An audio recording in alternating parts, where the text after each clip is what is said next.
in this class. So we're holding really on chapter 23 of Tanya, but I wanted to make a detour to yesterday's chitas, which I think is a very important part of Tanya, and it's an important part of Tanya concerning us and what we're learning, and a very important part to understand Chassidus in general. So the Alter Rebbe, I'm not going to go through the whole chapter, which is we've been until yesterday. We learned a couple of days last week, the chapter 4 of Igeres HaTshuva, which is the I gave it those the tetragram of God's name, and a tetragram or a tetragrammaton? I have no idea. That's a grammar. Yud Kei Vav Kei Havaya. Yeah. That's what we're gonna. So don't hear the tetragram anymore. Just hear Havaya. That's what I'm gonna say in the Hebrew. Havaya. Yud Kei Vav Kei, the name of God, which is we know that God has 7 names in the Torah. The main 2 names are Shem Havaya, Yud Kei Vav Kei, and Shem Elokim. Bereshis Bar Elokim. I'm on page 368. I'm starting on the end of chapter 4. That's yesterday's chitas. I'm not going to be able to accomplish the whole end of chitas, but today we started chapter 5. But over here, the Alter Rebbe, to be able to, so going back to his name Havaya, there's 2 names of God. You have Yud Kei Vav Kei, which is what's called in English the tetragon, whatever. Which means a name as brought down, a name that it stands for Hoya Hoiva V'yeh Ke'echad, stands for was, is, and will be all at once.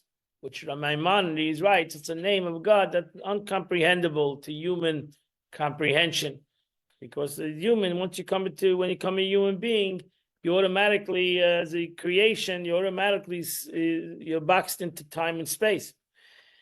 And everything has its time and everything has its space. So Yud Kei Vav Kei is a concept that's above time and space. But nevertheless, it's the name of God. And we say in our davening, in the Shema Yisrael Hashem Elokeinu, Elokeinu is the second name of God, Elikim, which Elikim, as the Alter Rebbe writes, is gematria, the same numerical value as Ateva, the concept of nature. Because as the Alter Rebbe explains, the Shem Elokim, the name of God, which is called Elokim, is also plural. Shem Havaya is singular, and Shem Elokim is plural. Is the way that ultimately that God works in the plural, in pluralistic, in time and space, where the Eibishter comes into the world, into a time and a space, into a vessel. So that's why you have in Chassidus, you have Oir HaMakiv and Oir HaPnimi. You have in the beginning of Tanya, if you remember, you learned that we have Oir HaMakiv, encompassing light, and Oir HaPnimi, an inner light. So Oir HaMakiv, an encompassing light, means a light that cannot be revealed because it's above the concept of what it's in, and that's a light, that's an energy or godliness that is above time and space. And then you have a light, Mamala Kalam, the way the Eibishter comes into, so to say, a vessel and gives life to each and everything individually. So the analogy also in the body is you have the Esesphiris, which the Alter Rebbe is going to explain, and then you have the 10 manifestations of God, which is the makeup of man. Then you have the concept of Rotzen, which is above, which doesn't have a vessel, it goes through the entire body equally. So you have within the concept of a human being, you have the way everything is connected. Each and every part of his life is connected to a specific energy of godliness that comes into his being. And then you have a concept of an encompassing light, a light that cannot be revealed, because at this present time, because the vessel is incapable for it to handle this light, but nevertheless the light is there, the energy is there, godliness is there. And what's important is the verse, Shema Yisrael Hashem Elokeinu. You have these 2 names of God, but the ultimate is Hashem Echad, that really it's one. It's really one concept. It's really one concept, because ultimately that is above comprehension, that that is above creation, and creation are both God. So God gives life to the creation and above creation, and that's why, as we learned today in Tanya, those who were there, the Alter Rebbe explains the difference in creation itself between humans and creation of the rest of the world, the rest of creation. But let's go into one of the most important teachings of the Alter Rebbe in the concept of the Shem Havaya, the way it's connected to a human being. Because Shem Havaya is ultimately a name of God, Yud Kei Vav Kei. Whether you say it or not, it's still a name. We don't say the name. We say the word Adonai, but we don't say the name. But still, whether you say it or not, doesn't change that it's the name of HaKadosh Baruch Hu. So in Chassidus, which world would be in the four worlds of creation, Atzilus, Bri, Yitzira, Asira, which world would really reflect that concept? And that is Eilam Atzilus. That is the world of emanation in Kabbalah. So you have a world, it is a world, but at the same moment, it's a unity, a world of unity. That's in a simple term, it's called the world of unity. It's called the world of oneness. Why? Because over there, the infinite light of God is much more powerful, and therefore unites everything as one.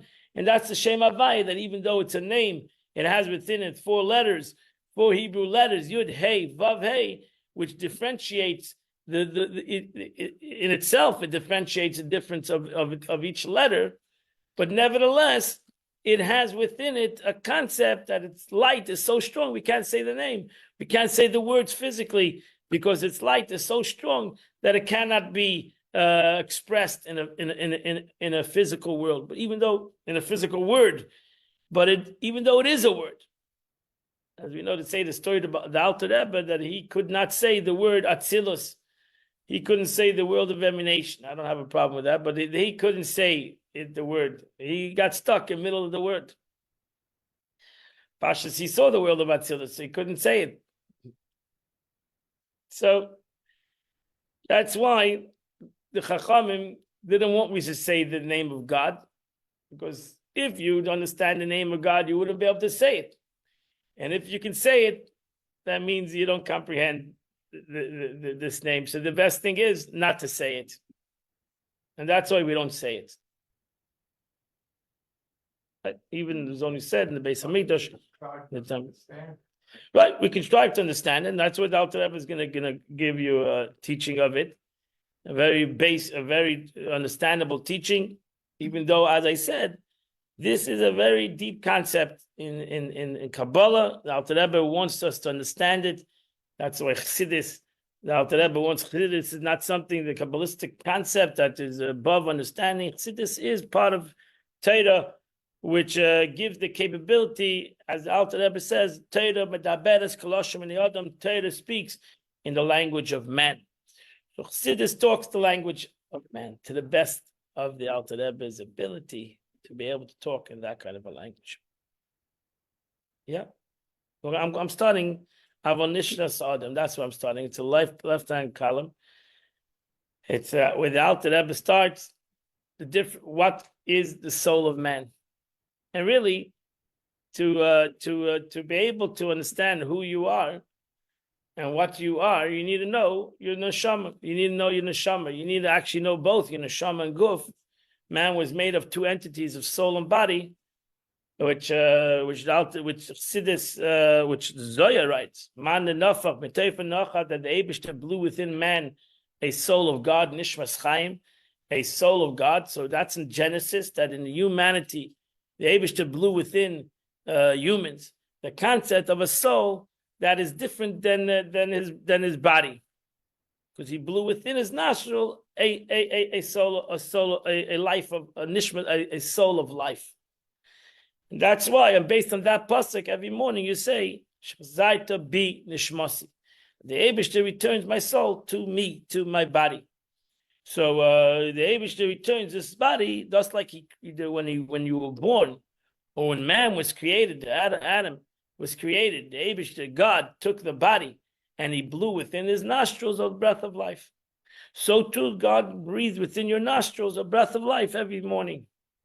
What part of the soul leaves? There are 5 parts of the soul, you know? Majority of the soul leave. It does. So that's how you wash your hands.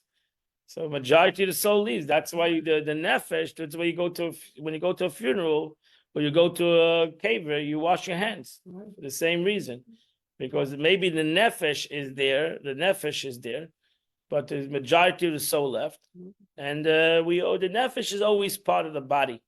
So the nefesh. So zaita be nishmasi. So they brought back the neshama back to my neshama. Right, we do say that money. To be within me, you returned nishmasi, my soul. Okay, so that happens every day, every morning. The Eibush returns your soul to you, and what happened in the beginning of creation. So we have to first comprehend what is your neshama, what is my nishmasi, what's my neshama, in a very understandable way.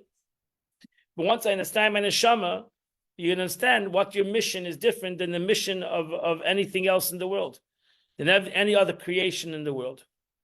Because since you have a neshama, you have a different mission. A different mission in this world. So the Alter Rebbe says that the soul of man, deriving its being from the internal vivifying power, is a part of the name of Havaya. So the Alter Rebbe explains it, that the world was created through the name Elokim. The world was created through the name Elokim, as it says in the verse, Bereshis bara Elokim. In the beginning, Elokim created. That's the name of God. As I said, it's one of the most important name of God, Elokim, which the pasuk itself. So you'll see in the Torah, it divides between these two words, Hashem Elokim and Shem Havaya. You'll see it keeps on going back and forward between these two words. I'm not taking away from any importance of any one of these words, self-understood, because they're both equally important. And just like it's equally important, the creation of the world to the creation of the soul, they're both equally important. Nobody's taking away or diminishing the value of anything over the other. That's not the point of making. As it says, as you say in the verse, "My soul, Hashem Elokeinu, Hashem Echad." It's one entity, even though one is Teva, Gematia Teva, and one is Yud Kei Vav Kei, the Tetragram. It's still to the Eibush, they're both equally important. Therefore, to me, they're both equally important. Just like the neshama and the guf, both equally important to me. I cannot live without a soul, and I surely cannot live without a guf. So we both need the neshama and the guf. We need both equally important. I'm not diminishing the value. As I said in halacha, you have to honor the guf like you have to honor the neshama. They're both equally important. Shmaitin nafshei seichem. You can translate the verse. Most Chazal translate the verse, you shall watch your soul. They translate the verse as you have to protect your body. That's how they translate the verse. Shmaitim is nafshei seichem. You have to take care of your physical body. Even though the verse says, Ushmaitim lenafshei seichem. You should watch your soul. But everybody translated halacha. That means that you need to watch your body. You need to take care of your body. You need to make sure you're a healthy person. So, but it says Ushmaitim lenafshei seichem. Because again, if Chassidus, it makes sense, even the word nafshei seichem, because nefesh is dam hu nefesh, because the most physical part of the nefesh, the lowest part of the soul, is connected to the body in the most open way. So there's a connection between the nefesh. You can see the connection between nefesh and the guf. Dam hu nefesh, the blood is the nefesh, as the pasuk says also. So the nefesh is the lowest part of the body. Nefesh, ruach, neshama, chay, yechida. It's 5 levels to the soul. So the nefesh is the close to the body. As I said, the nefesh is always connected to the body. And that's why it says, Shmaitel nafshei seichem, you shall protect your nefesh. Everybody translates that to mean you shall protect your body. You should make sure your body mean. Or kol hamakayim nefesh achas miYisrael. Right? It's also, right? How do we know it's saving a person? It says saving a person, saving the world.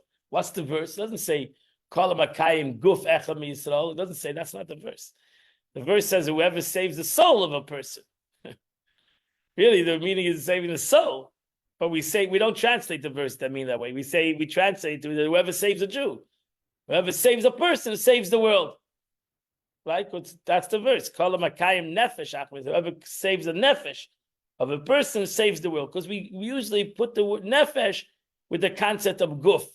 We connect the nefesh to the guf. We don't connect the neshama to the guf. It's a more difficult connection between the neshama and the guf. We connect the nefesh to the guf. So it's the lowest level of the neshama we connect to the guf.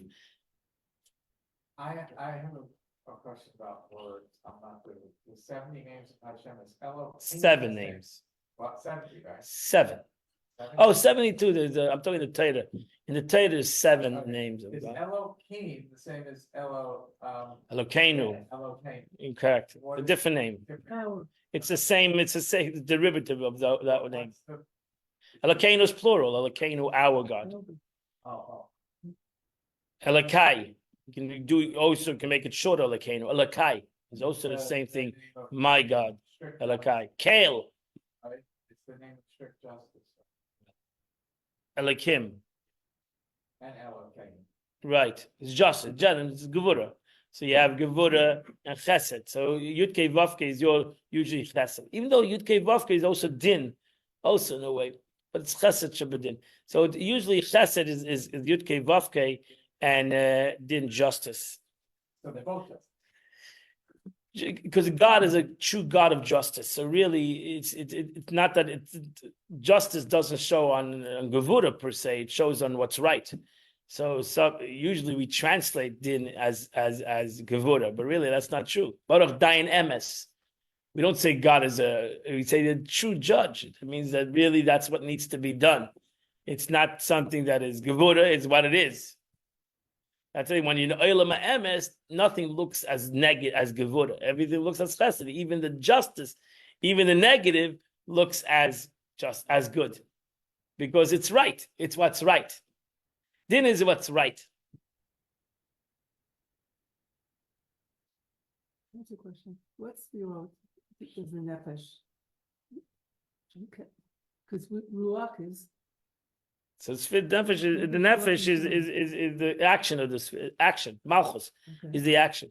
Mhm. Malchus, the Teitata. That's it. The lowest level of the. The garments? No. Yeah, no. Then the garments is what we garment in nefesh. Okay, So it's Malchus. Malchus Shabbanefesh. It's Malchus. That's it. Is Malchus. That should be the Malchus, where it ultimately comes into a physical entity, kingship, rulership. Do you rule your body? Are you connected to your soul? Is your soul the ruler of your body? the Yikei Vavke? Yeah, we'll see. Let's go. Okay. Let's go. Let's go. Let's go. Let's go. Let's go. Okay. Trust me, I've learned this 100 times. There's never enough time you can learn this concept. Never. I know. Over Endless, and over thank and God. over. This is so Yeah. But the name indicates an internal. The name indicates the name in general, even the hey, Yud, the last hey, ultimately the name of God, Yud Kei Vavke, even though we're going to divide the name into 4 different levels, as the Alter Rebbe is going to explain. Nevertheless, all the entire names shows the internal concept of this aspect. It doesn't show the Shem Elokim is the external aspect of this concept, while the name Havaya shows the internal aspect, something that's an inner concept, the Ur, which really, even though it's an Ur, it's an energy, it's a godly energy, it's still above comprehension because it's an inner concept. When you say something is inner, then it shows on something that is not yet in the stage of revelation per se, or the capability to be revealed as a word. So the word, my thought, is inner to my word that is outer. So I really can't explain you my thought. That's what expression. Give me a penny for your thought. But which is too cheap for thought. But because speech is a revelation of my thought. Speech is a revelation. I say something in words, and that's why you have to be careful with your words. That's why in this week's parsha, don't profane your speech. Because you can profane speech. Because since it's an outer concept, so now it can be. Once it's an outer concept, it could be profaned. It could be profaned. That's why your thought. You always can think different. Good.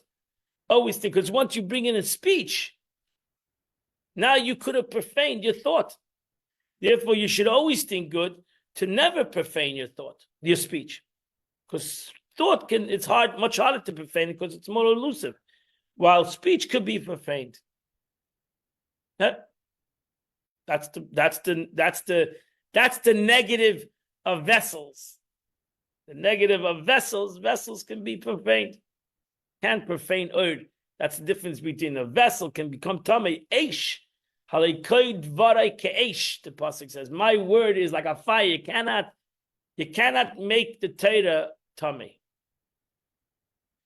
Because the Torah is not the Torah is an Erd. Torah it's a fire.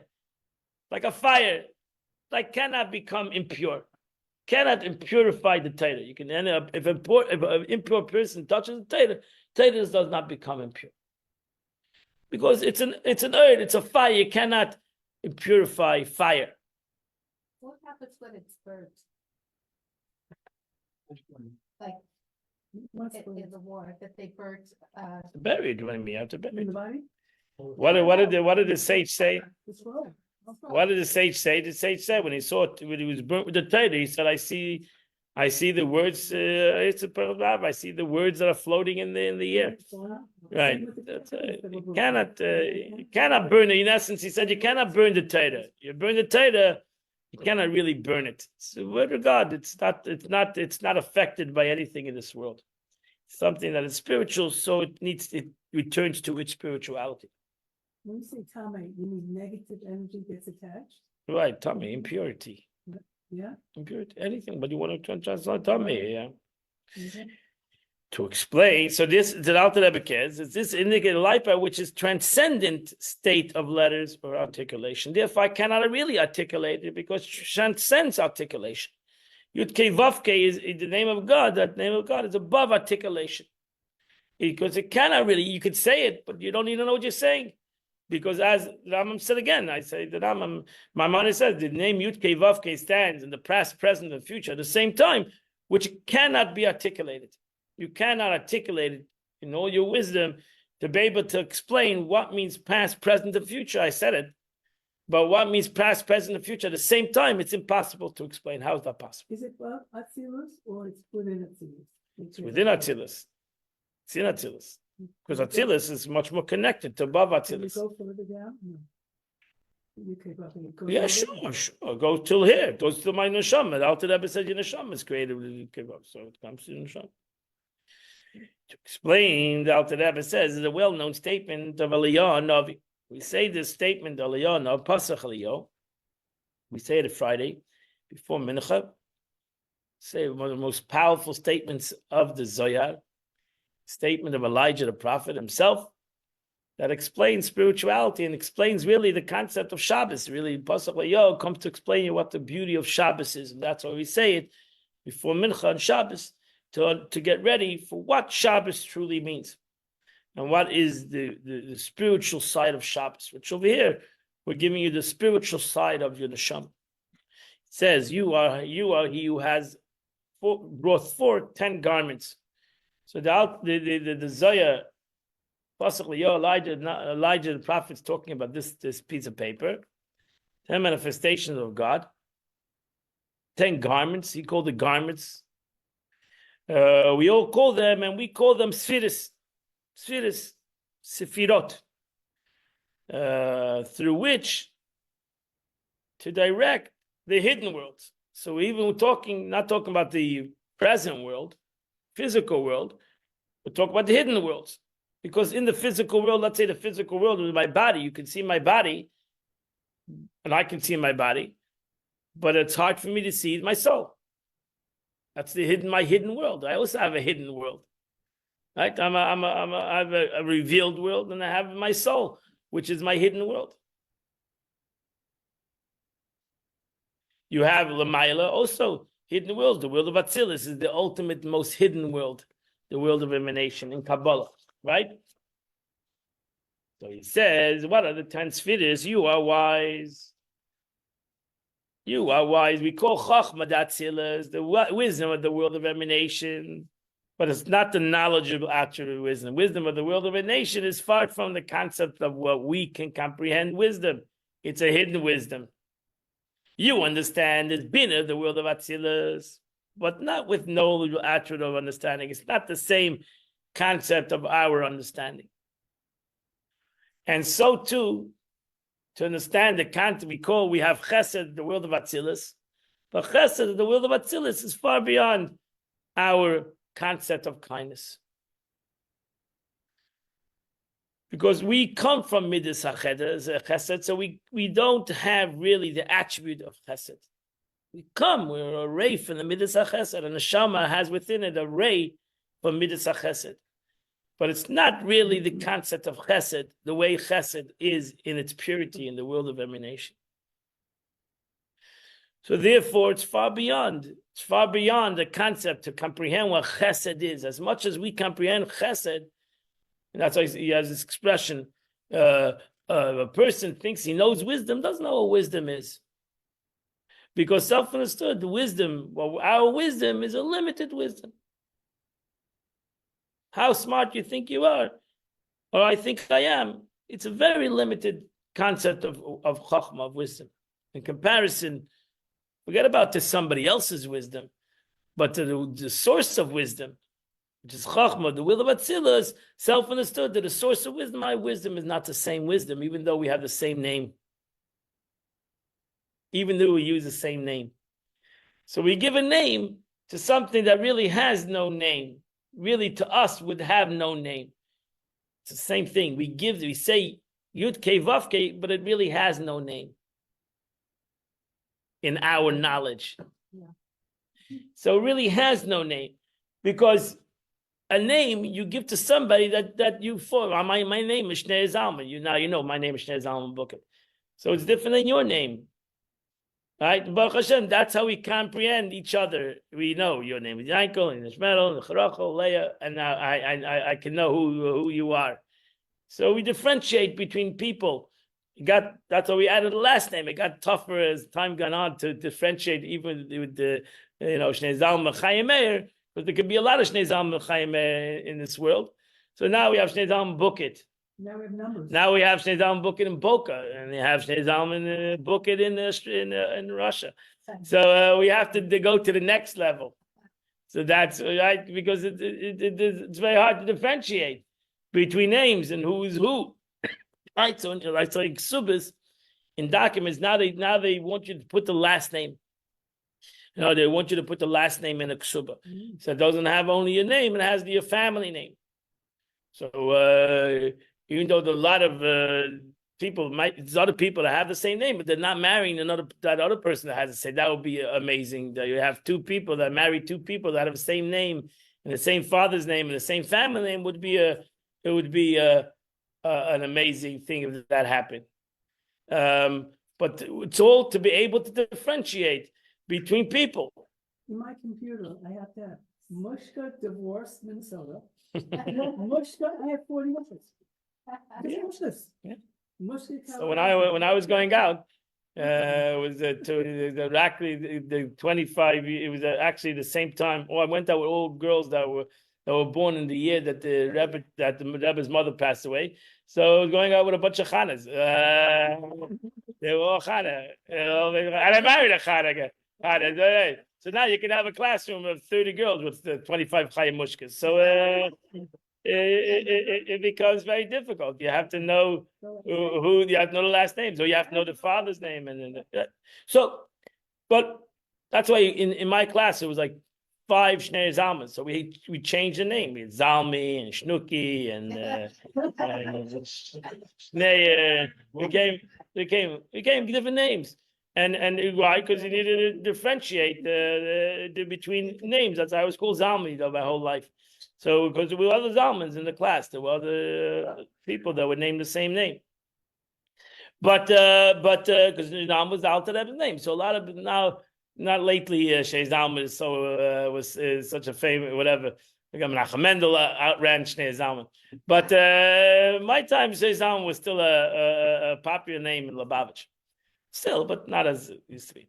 But so to differentiate, so automatically when you give a name, automatically gives it the definition. That's why giving God names is a problem. The only reason why we say God's name, because it's written in the Torah. There's nothing, the Eibishter gives these names. It's not something that humans came up with the name of God. You're not allowed to do that. So these are the Sheva names. These are the 7 names. The other names that you mentioned is given in Kabbalah. It's not given by, not written in the Torah, these other names.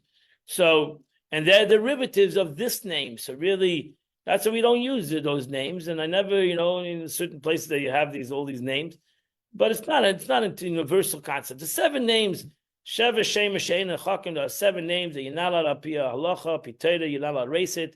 And if you have it, you have to put it in a shemus, etc., etc. Because these are the names of God. And then the most 2 important names is Yud-Kei Vav-Kei. As I said, and Elikim, these 2 names, everything comes from these names, even in the Torah itself. So it's called the ineffable name. Ineffable name. Ineffable name. Ineffable. Ineffable.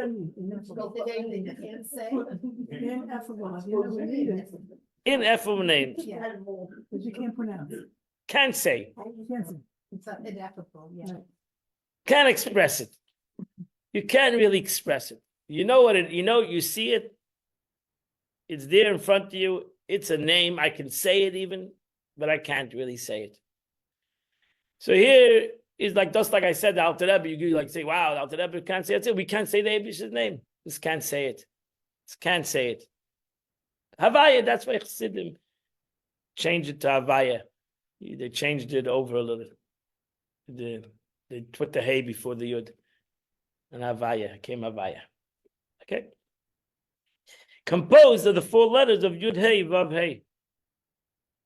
So in the name of God is Yud Hey Vav Hey. That is the name, the ineffable name, whatever the tetragram, whatever word you want to use. It comes to show on the highest level of what humans can express, which is Atzilus, the world of Atzilus, is really the world of Atzilus, the world of emanation. The Yud is a simple point, but ultimately it's letters. So the Alter Rebbe is going to take these 4 letters, Yud, Hey, Vav, Hey, and try to explain you the 4 levels of the soul, which is the 4 levels of everything in creation, ultimately, because everything in creation stems from Yud, Kei, Vav, Kei. The difference is that the Shem Elikim, the way the Eibush created the world ultimately, Basaram Amoros, I mean the Eibush God, Yud Kei Vav Kei, came in to Shem Elikim, and ultimately from that you have creation. While the Neshama was created straight from Shem Havaya. That's what Kabbalah wants to say. So God created the world through speech, He created the soul through thought.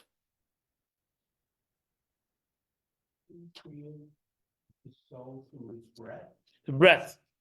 But it's more than his breath. His inner breath, his inner breath, his inner breath. That's the expression. That's what yipa ba'apam nishba yipa. Man did nothing. There's breath, because speech is also breath. That's what he's saying. Speech is also breath. So what's the difference? There is outer breath and there is inner breath. So that's does give you another analogy. The difference between thought and speech. You can come up oil and vessel. I can give you any I just gave you an analogy. I didn't say you're right. It says breath. But there's inner breath. The Zohar says there's inner breath and there's outer breath. Because words is also breath. So when the Eibishter created the world through speech, it's also breath. Because you can't speak without breath. So really the world was created through the world was also breath. No, but it says the world was created through speech, which is breath, but there's outer breath. You don't, as Alter Rebbe said, you don't have to use that much breath for speech. That's why people can speak and speak and speak. But Baruch Hashem. But you have then the inner breath that when you lose your breath, when you're huffing and puffing, right? So that's your inner breath. That's more than dust. I cannot speak. I cannot breathe. That's a physical. You can't have physical exercise. No, it's not. I'm not talking about I'm talking about that. That's when you feel your inner breath. I'm not talking about no. Giving an analogy. We're not. You can't compare it to. I'm not. Avish is above breath, but the Avish again. The Torah talks last Shemini Adam. The Torah talks in human talk. So when it says God blew within a person, so that's like taking a deep breath. It's like it's hard for us to kind of. That's like when you lose your breath, then you see what your inner breath is. It's not about speech anymore. You can't speak. It's about breathing. simple concept of breathing, the breath for itself. That's the concept of inner breath that comes through speech is an outer concept of breath. Breath that you need to breathe is an inner concept So of breath. that what they mentioned in the Torah, that the Jewish people in Egypt were working so hard that they lost It- their breath? Yeah, they lost their breath. Yeah. They lost their breath. Yeah, that's the concept. When you're out of breath, when you can have a concept where you cannot connect to the words of Torah, and then you have a concept where you're out of breath. You feel your total lack of connection. You lost your breath. So, So, you have an expression that says, "Akol hevel avolim." King Solomon says, "It's all that we translate. It's all vanity of vanity." But really, it can mean if you want to go there, it's all about breath. It's all about breath. Yeah. If you're out of breath, that's when you're at a time, what's called a goises. Nobody should know these things. A goises. A goises in halacha, when somebody is at his last days of life, right? He's losing, you can see him, he's laboring in his breath, right? Shouldn't ever know such kind of things. But there you see the concept of breath. The aspect of you don't see when a person talks is the greatness of breath. You see his greatness in his talking, but it's really his breath. But when a person labels in breath, then you understand the importance of breath. The concept of breath. Because if you don't have a breath, you cannot breathe, you won't live, and you cannot speak either. Self-understood. But that's why Yipa Ba'apav is that deep breath. The deep breath, the breath for life, not the breath for speech, the breath of life. Right? Vayipa ba'apav nishmas chayim. He breathed within him the breath of life. That's a whole different breath. It's a whole different concept. And the truth is, Baruch Hashem, most of us don't realize that importance. Most of us, Baruch Hashem, breathe, and we breathe good, and everything's fine. So even though the importance of that breath, we don't realize the importance of breath. We don't realize the greatness of breath in itself. But okay, because it's a hidden thing. It's Baruch Hashem. It's a hidden thing to us, and everything works well. Everything we're breathing it. We're healthy people. Yudke Vavke is a hidden thing, right? It's a hidden thing. It's something we need to reveal. It's something you need to reveal. It's not something that you can see in an open way. So Shem Elokim is more relevant to us in a day-to-day basis because it's our speech, it's our walking, it's all the things that we think are important.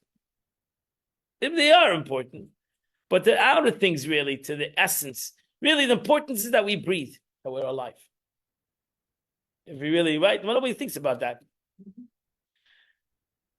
Right? We're more worried that we can't talk, we can't walk, we can't enjoy, we have stomach aches or we have headaches or whatever.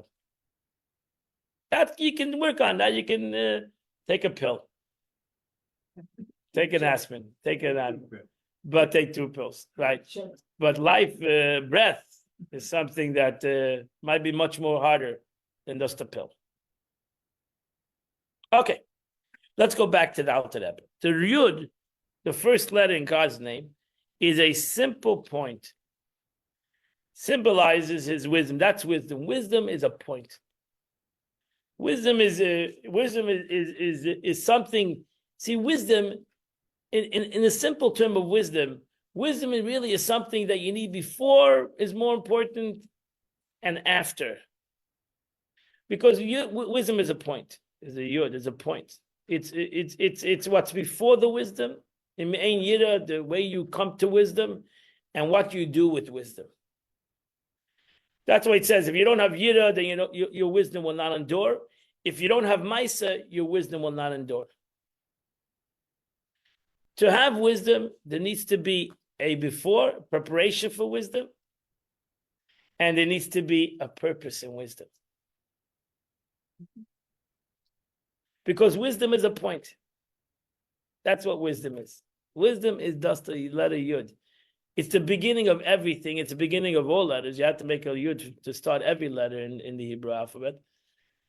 But you cannot battle it, wisdom. That's what the point. You cannot battle wisdom. It's a point. It's a concept. Would you say it's a point or no? Because without the word, Because the wit can be connected, yeah. The thing can be connected. The wisdom cannot. Wisdom is elusive. It's there but not there.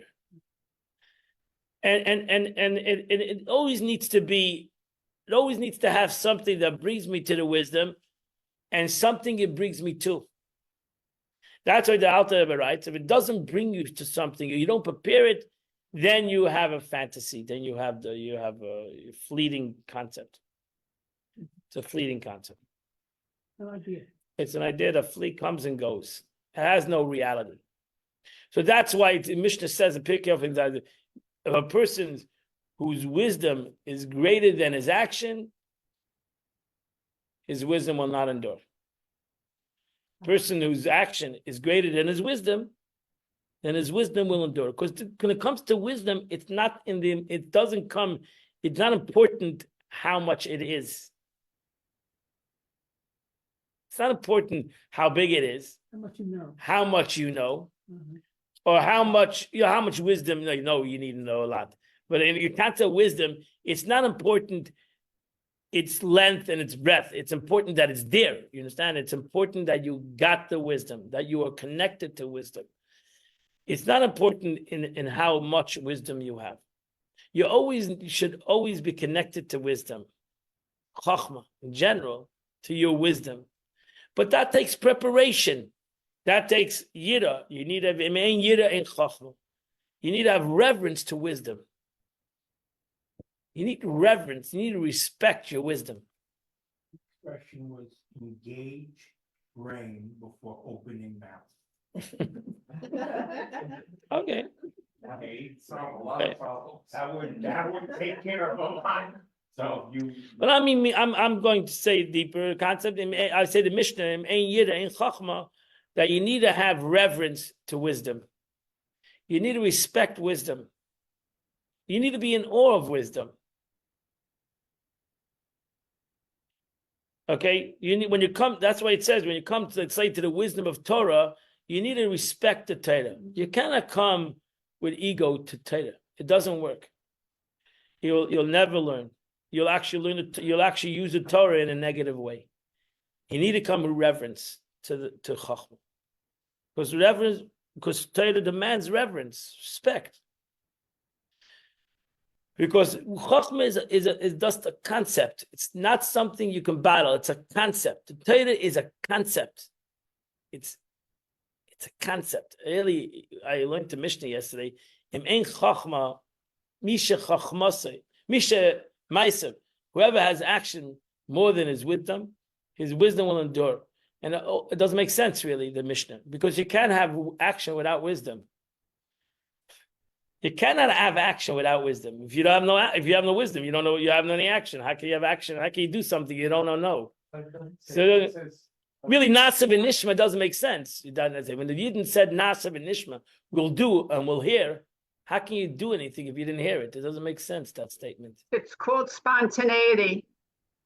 Yeah, but you have to have some wisdom into what you're doing. It's impossible. Really, the statement Nasav and Nishma that the Jewish said we will do and we'll hear is an illogical statement. It sounds It's good. an emotional statement. You react. It You doesn't don't make any think sense. about it, That's you a child. react. That doesn't make any sense. You cannot do anything without wisdom. You just can't do something. You have to have, even if you had a Okay. reaction, you need to have a wisdom to know that that's going to be the reaction. You cannot. If you're brain dead, you can't do anything. So if you have no wisdom, you cannot have action. The meaning of Nasav and Nishma is commitment.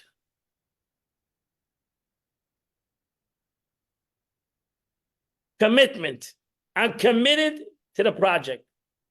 I'm now going to go learn what the project is. I cannot do the project without learning.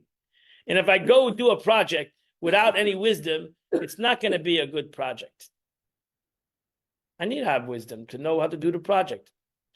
The Mishnah means you need commitment. That's Chachma. Chachma is committed. I'm committed to the wisdom. I'm committed.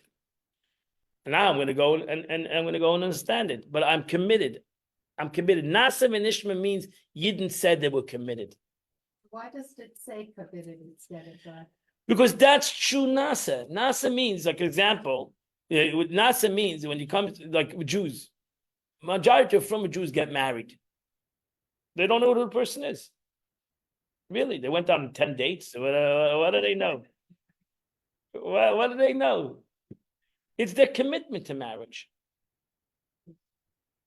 Well, interesting. It's the commitment. It's the commitment.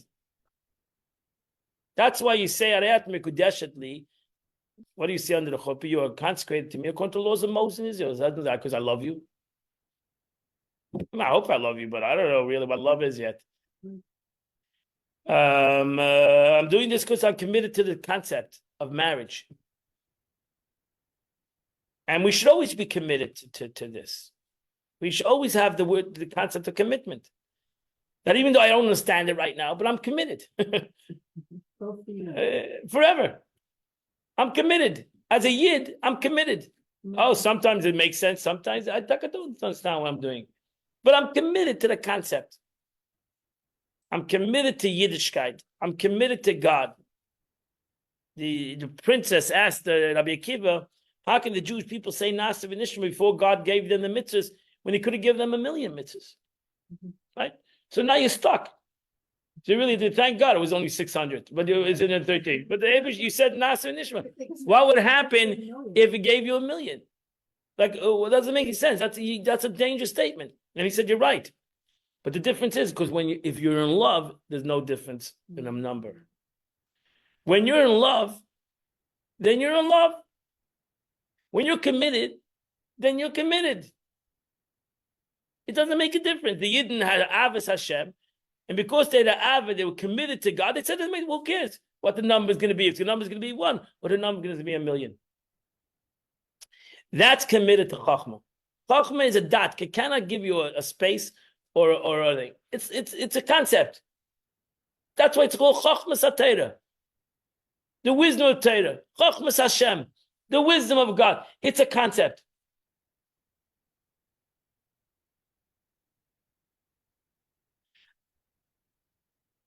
Yeah.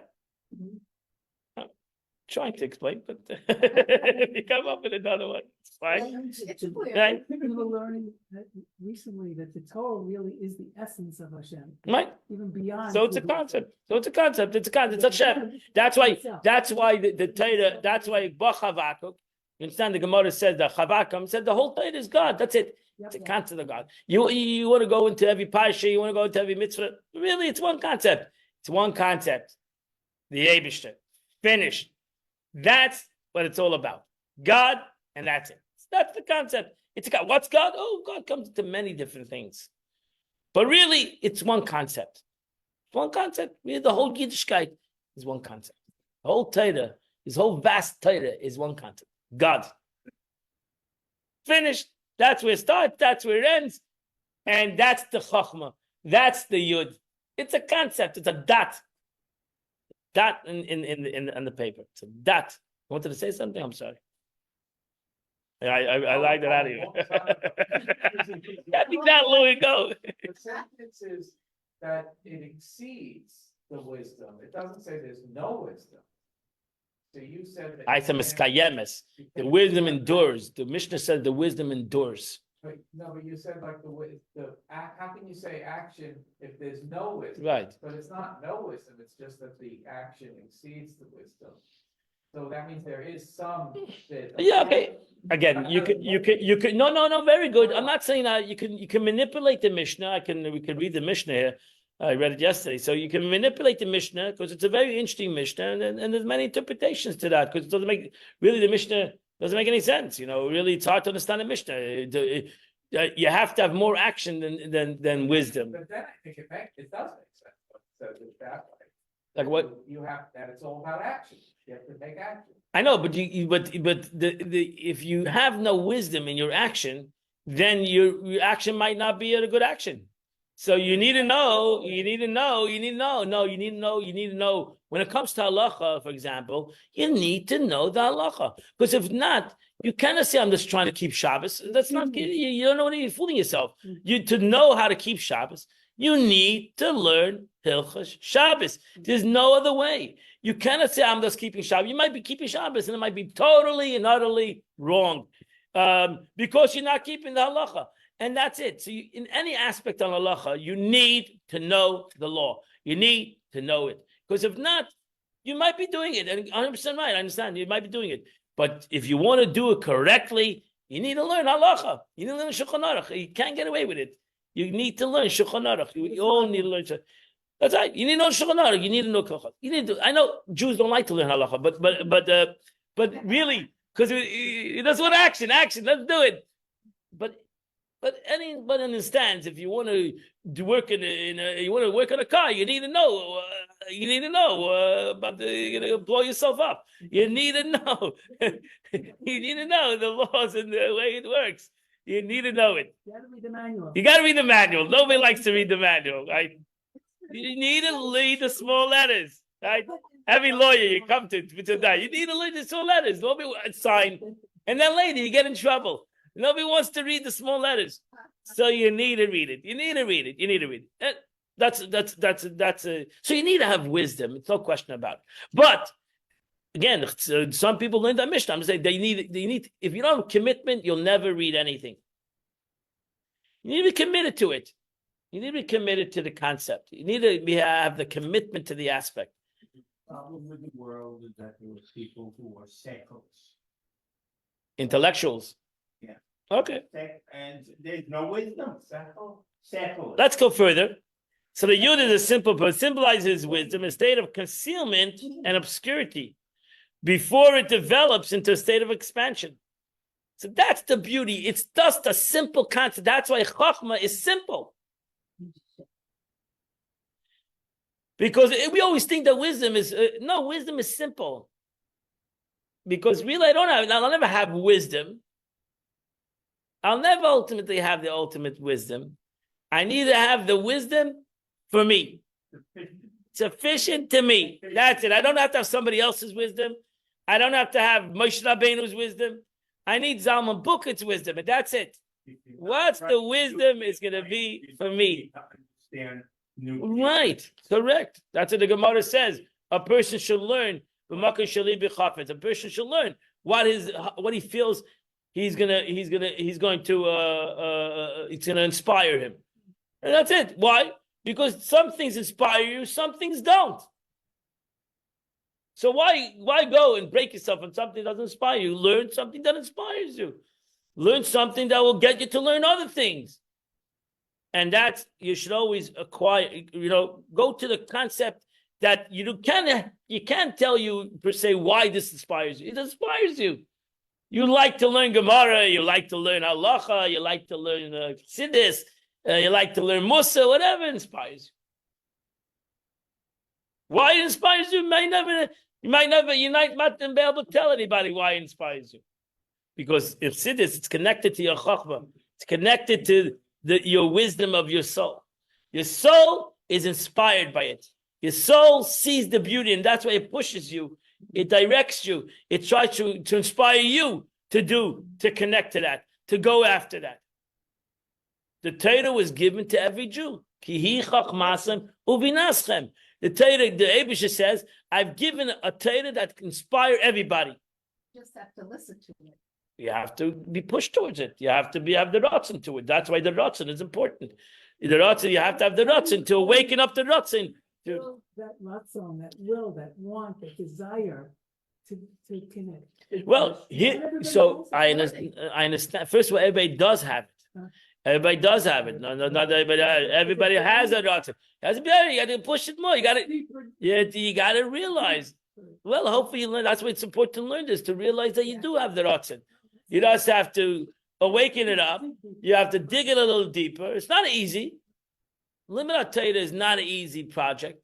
It's not an easy concept to acquire the excitement of learning. Some people do have once came a year to the Tzemach Tzedek, and he told the Tzemach Tzedek, third Lubavitch Rebbe, he said, I don't have a desire to learn. I don't have so the Tzemach Tzedek said, what should I do? I do have a desire.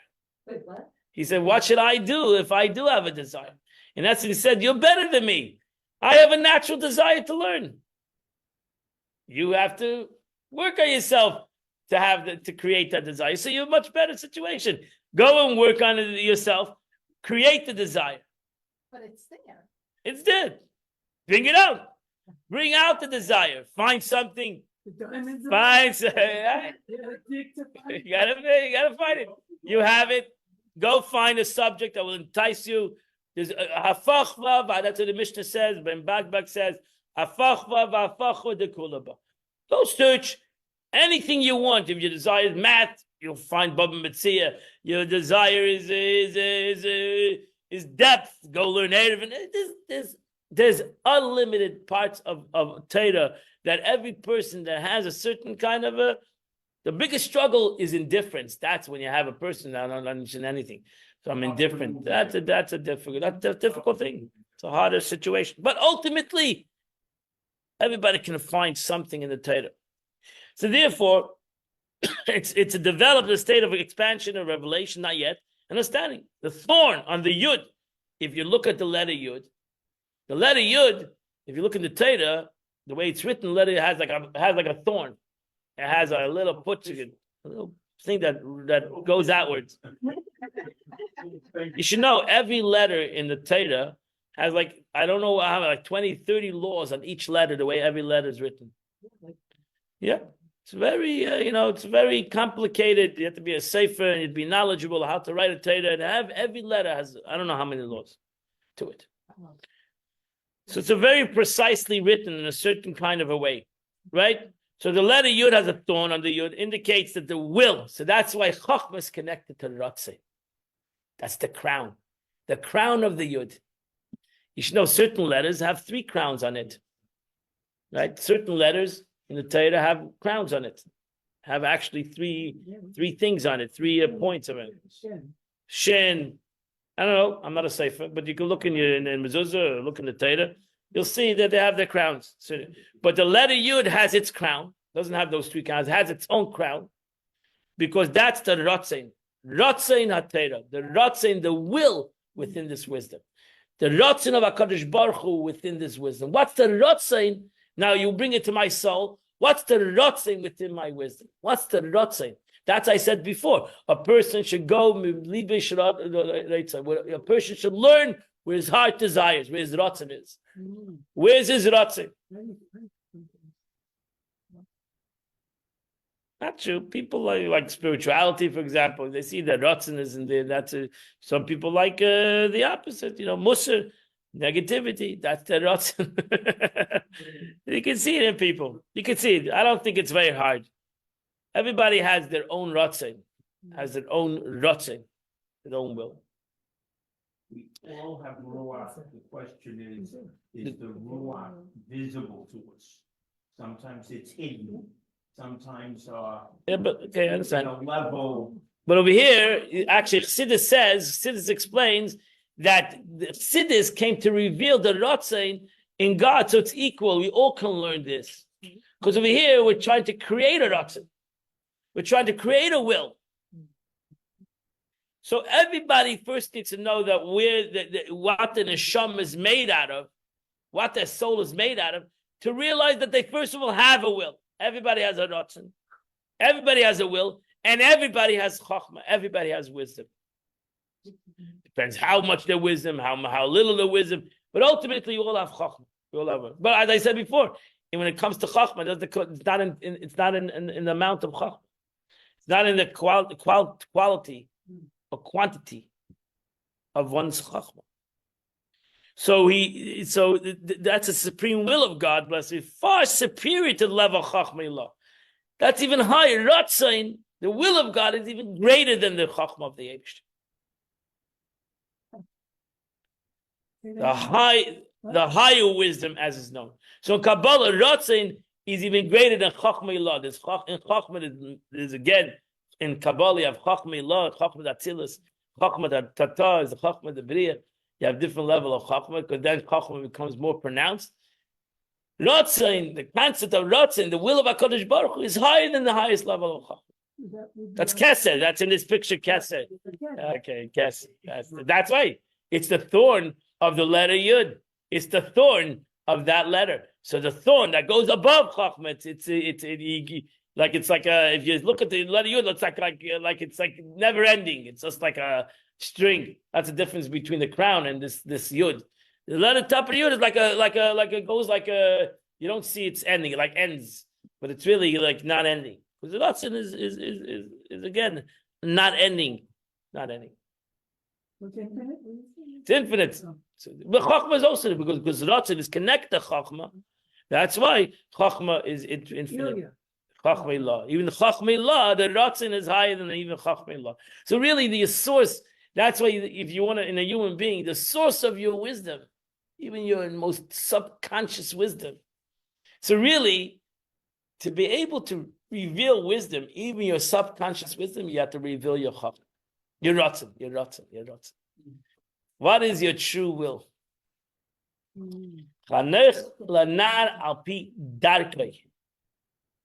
Teach a student to the way he goes, to his Ratzin. If you want that this wisdom should endure forever, even when he gets older, teach him in his way.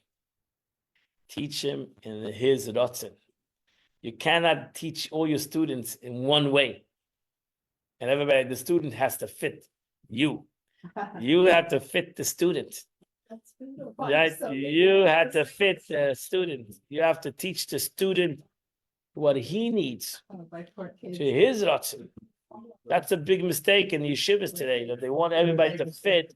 Yeah, and they cannot get out of it for some reason. It's the yeshivas, they can't get out of the system. You cannot have a system when it comes to godliness, when it comes to a child. You can't have a system. No system fits all children. And is it?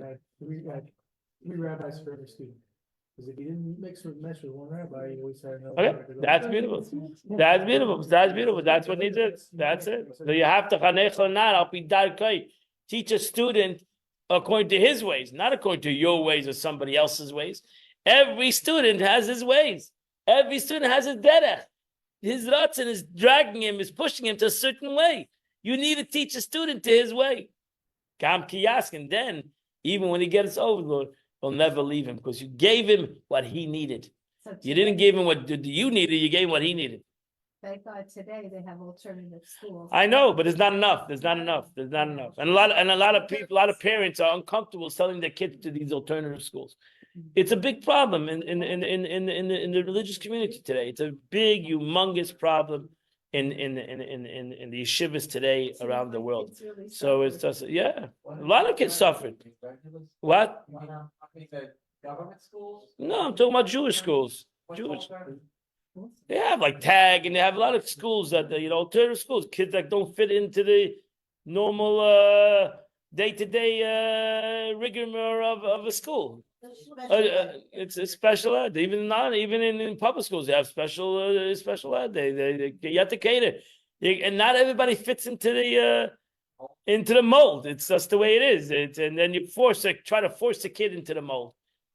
He becomes miserable and he becomes unhappy, and then he turns him off of the whole system, and that's the chaval. And you need to surely. So as you become an adult, surely you should realize that you have your own ratzin. You have a certain ratzin in your life to acquire something in life, and that's where you should head. Yiddishkeit has everything for your ratzin. Torah has everything. Chachma has everything for your ratzin. There's nothing that Torah is not there for your ratzin, for your concept of. That's why the Torah itself, the Gemara says, the Torah is a paradis. It's a garden. It has pshat, remesh, drush, soid. It has every pasuk in Torah. There's 4 different ways. Or as the Gemara says, 70 ways to look at every word in the Torah. You can look at it 70 ways. There's so many different ways. Why? Because there's so many different people that need different ways. There's not one way. It's impossible. It's impossible that everybody's going to fit into one category. It's just not a reality.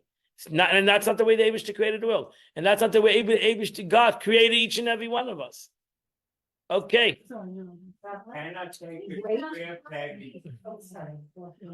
Okay, we'll continue. It's a beautiful Tanya. This is a beautiful Tanya that you should learn. God bless you all. Pakistan, Fancy. Yeah. Uatov.